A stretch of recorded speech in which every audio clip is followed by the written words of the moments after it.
I know. It's all right. You won in the mindset today, bro. I know. I'm just trying to. Don't give up. Don't quit. Yep. It's the worst I've ever felt. Mentally and physically. Not giving up on everyone who's out here for me. Yep. That's the biggest thing.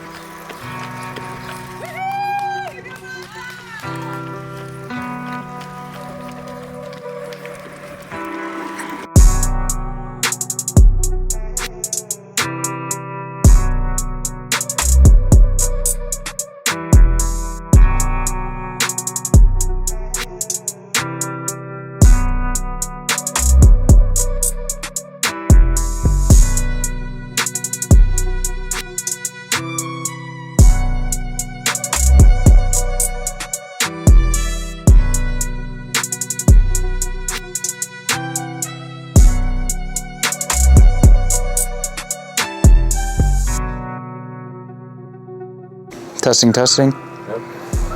All right, if you could describe today in one word, what would it be? Volatile. Solid. Like the markets these days. I would say it was, mostly downs with a few little bright spots, but it would either be volatile or tough. So this is 2 weeks post Peru. How were you feeling kind of going into today? I was feeling confident, and I think I had convinced myself that I was ready to fire again and ready to leave it all out there, and I was. But fitness is just not as sharp as it was at Oceanside, and I felt that today for sure. Most of the day, the numbers were really good for the first 30 minutes, and then pretty bad on the second half of the bike, and then the run I had mentally given up. But it is for sure true that the Oceanside 10 flights, 2 work trips, a sickness, and another 70.3 is not the ideal lead up into the North American Pro Championship. What'd you think about that swim start? It was pretty narrow. That was the first time kind of seeing that up close. Obviously, at amateur, I'm getting shot through the gates, but seeing how narrow that was versus other starts was kind of mind-blowing to me. Yeah, the start here last year messed with me, and it was probably my worst swim of the year last year. This year, similar. The gun went off, and I kind of just hesitated, and all of a sudden, there was a group of guys in front of me, and I had to kind of battle from behind. I swam pretty well, I think. I took it out real hard, and I actually thought that we were in the main second pack and that there was a big front group way ahead that Mark Dubrick and Seth Ryder were leading, because I'm like, there's no way Mark and Seth are swimming this pace. This is too comfortable. It's too easy for a front pack swim. And I was pleasantly surprised that when I came out of the water, I was actually 4th out of the water, and kind of one of 2 or 3 guys that were leading the charge in that second chase pack, or main front pack, I think. So I came out fine. When I got out of the water into T1, I saw Jake Birtwistle and Matt McElroy, Matt Sharp, very good swimmers. And so I kind of had a nice sigh of relief that, oh, okay, I'm actually right where I want to be. I'm ahead of Lionel and Magnus, and it's time to get to work on the bike. But there was no way I was going to be able to swim with Seth and Mark, even if I did have a perfect swim takeout today. Those guys just blitzed it off the front. Bold strategy, especially with this amount of bike firepower. So, kudos to them, but I'm not a swimmer at their level, so I think I executed a pretty solid swim for the day. It didn't feel great, but, it was fine. I was out on the front of a big group of about 10 guys out of the water. I knew Jake Birtwistle would be one of the strongest riders in that group, and he went to the front, and we were trading turns. Kevin McDowell was also there, quite strong. And so the 3 of us were doing a little bit of work on the front, and just knowing that Mark and Seth were up the road, I figured, okay, if we get organized as a group and just start working together, we'll catch the front. And we were doing 330 watts, maybe 350 when we were on the front, maybe 320, 330 in the group. And then Magnus came by pretty damn quickly.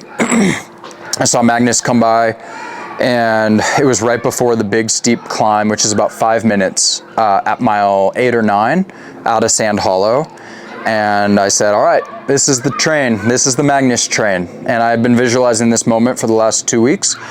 and I went really hard. I yelled at Jake and I said, "Don't let him go," because I was in 3rd position and Jake was in 2nd position and Magnus was opening up a gap on Jake. And then I dove around Jake and went all out to try to catch Magnus. Made it up to his wheel, but it took me about 3 minutes at 410 watts, 420 watts to get up there. And I did 6 minutes at 402. I just checked Training Peaks, which is my highest 6-minute power of the year.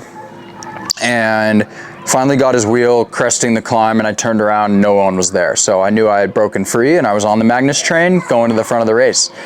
And that felt pretty good. I was able to settle in nicely for the next 10-15 minutes as my heart rate came down a little bit. I didn't wear a heart rate monitor today for the first time. I didn't want the metrics. They've just been messing with me and I wanted to really race the race and just see how I stacked up against the best. And so I just used power. My legs were not great. I knew that, but I was going to give it everything I had. And right at the turnaround, I saw Lionel coming from behind, and I thought, "Damn, this is early in the race for Lionel to be bridging up to the front of the race." And I knew he was riding super well if he had already caught Magnus and I by mile 15 or 13, somewhere in there.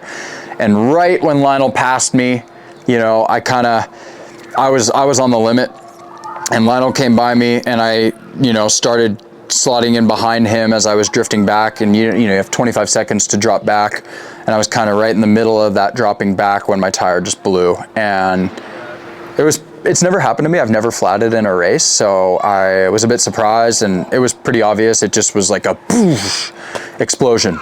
I didn't know if it was the front or the back. Quickly realized it was the back tire. Pulled over immediately. The mechanic was right there.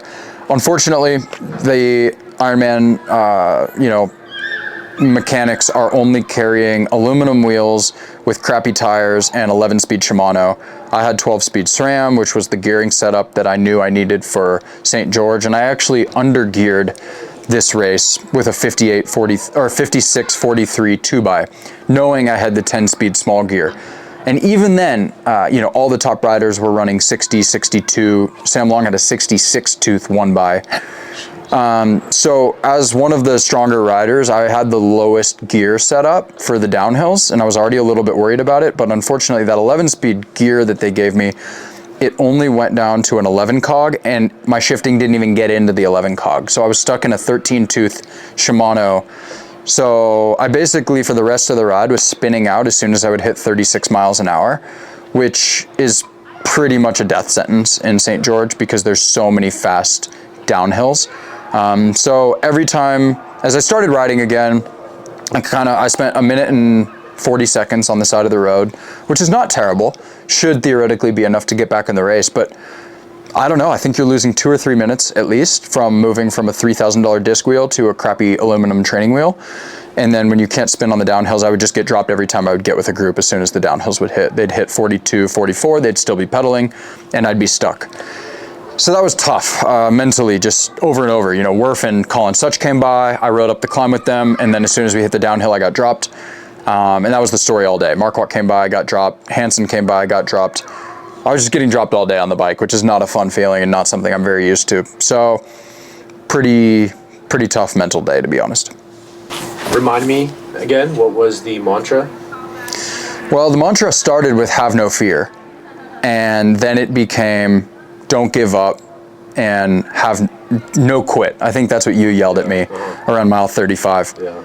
You just said no quit, and two simple words, no quit, no quit. And I was thinking just don't give up, no quit. And I was never, obviously I wanted the DNF all day. I start thinking about my next race and how I'm already out of the money and how my points are gonna be shit. And it's a little embarrassing for someone who's had really top results, or at least, for me, strong results in top 10 here last year, to just be totally spat out of the race. That's a first for me. I haven't had a finish this bad since, I don't know, years. It's been several years since I had a finish this bad. So that was tough. Obviously, you can blame the flat tire and coulda, shoulda, woulda.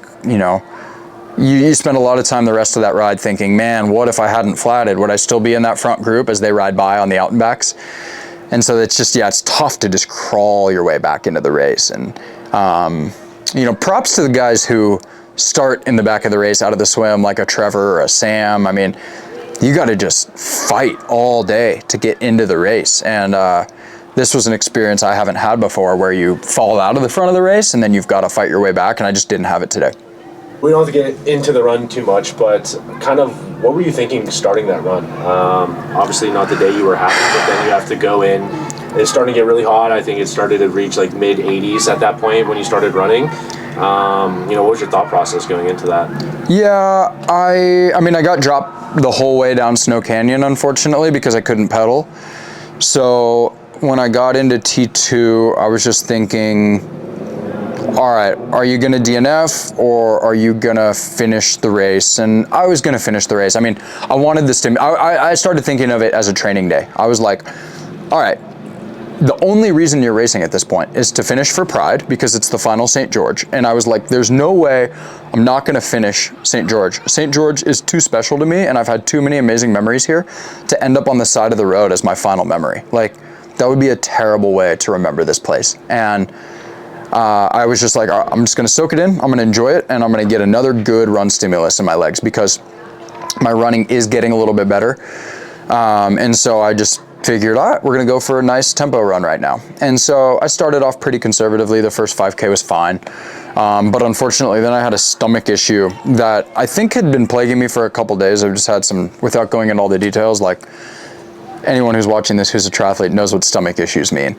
And so I ended up in a porta potty, and I literally just like took my time, taking off my kit, and like was in the porta potty for 3 minutes, kind of just giving up. I was like, maybe I'll just sit here and DNF. And I like took some deep breaths and like gained some composure, and it was like a hot box in that thing. So I was like, I need to get the fuck out of here. This is not the place to DNF. I'm not gonna sit here.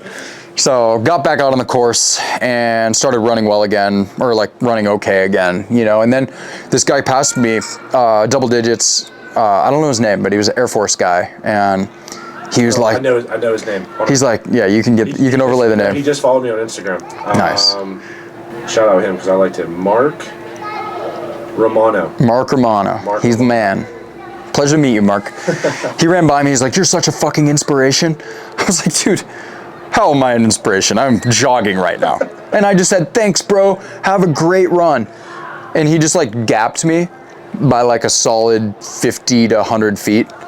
And I gave up, I was just jogging. And then I was like, dude, don't let this fucking guy go. He just told you you're an inspiration. Like, at least go inspire him, And I was like, you gotta at least race, like have some fight. So I was trying to find that fight. And so I bridged the gap, and then I ran on his feet, on his shoulder, breathing down his neck, basically from miles 3 to mile 8. And that was basically the only bright spot of my race other than bridging up to Magnus. And so I ran 5 miles really well after my 3-minute porta potty, retirement from triathlon. And we ran really well. I didn't have splits. I wore the Tribeca Rolex Oyster Perpetual 36 today, which was a fun way to race by feel. I quite enjoyed not looking at my watch during the run, because honestly, looking at my watch during the run has only brought me negativity. Enjoyed running by feel. I then later looked at our splits, and he ran a 1:16 low. So cool to run a 1:16 pace half marathon for 5 miles in the middle of the race after a terrible day. But then we did hit mile 8 and he dropped me. And then I, made up some excuses. I had like a neck cramp thing that was seizing up, and I started walking, and from there I basically just jogged it in. Pretty easy, and smiled. I started cheering for my amateur friends who were out there and I kind of just was like mentally like totally reset. I'm like, I'm just going to cheer for people, try to inspire people, and make sure I finish this race and get a good training day and not blow myself up for the next race. So it was a terrible, rough, dark, shitty day. Let's not kid ourselves. And it wasn't just because of the flat tire. The flat tire was the start of a very bad day. But the tough reality that sunk in, I think, for me as I was finishing was like, you're not fit enough. You are not at the level that you were last year, and you are not at the level to compete at a North American Pro Championships for a top 5 or a top 8. So the fire is effing lit. Like, I want more than this. I want to be, with or without that flat tire, I want to be competing at the front of these races and then running 115, 116 off the bike for a top 5 today. Like, I would have top 5'd if I had ridden at the front, which I know I'm capable of, and ran a 116. That's inspiring to me. I know I can do that. So what's the biggest takeaway, and how are we going to take that to the next race? Takeaway number one is I need a break. I need to fully recover from this race, get mentally very fired up and a bit just relaxed and de-stressed at home. And so fortunately I have no travel between now and the next race, which is in 3 weeks. And I will be just going home tomorrow, easy 2-hour drive, and then really locking in. No drinking until the next race, 8.5 hours of sleep every single night, no airplanes. And we're gonna bank 3 very solid, very strong, consistent weeks. And that's something I haven't done since before Oceanside. What is the next race? T100 San Francisco. Very excited to have gotten the 3rd auto qualification from the Contender Series rankings. And we get to race in the place that I grew up and the place that originally inspired me to get into the sport of triathlon. So I'm honored. I got the 20th of 20 wild cards, and I'm gonna be showing up, and I'm not gonna be getting last place, I'll tell you that. Yeah, huge thank you to everybody out there for the support, as always. I genuinely would not have made it to the finish line without it today. And all the other racers, honestly, there were so many guys that just like passed me and knew I was having like the worst day of my pro career and dapped me up and just said like, stay in it, man. You know, it's such a supportive community out there. Like, yeah, we're all slicing each other's necks and we all want to win, but nobody wants to see anyone have a terrible day. And I also tried my best to pick other people up as they were having tough days. And so, yeah, just a huge thank you to everybody and all of my sponsors and the support out there. Thank you to you, Kyle, for being out there and picking me up, and my coach getting me here and making this dream a reality. And we will see you at the next one. Season has just begun. Still a lot of excitement coming up, and I'm hungry for more.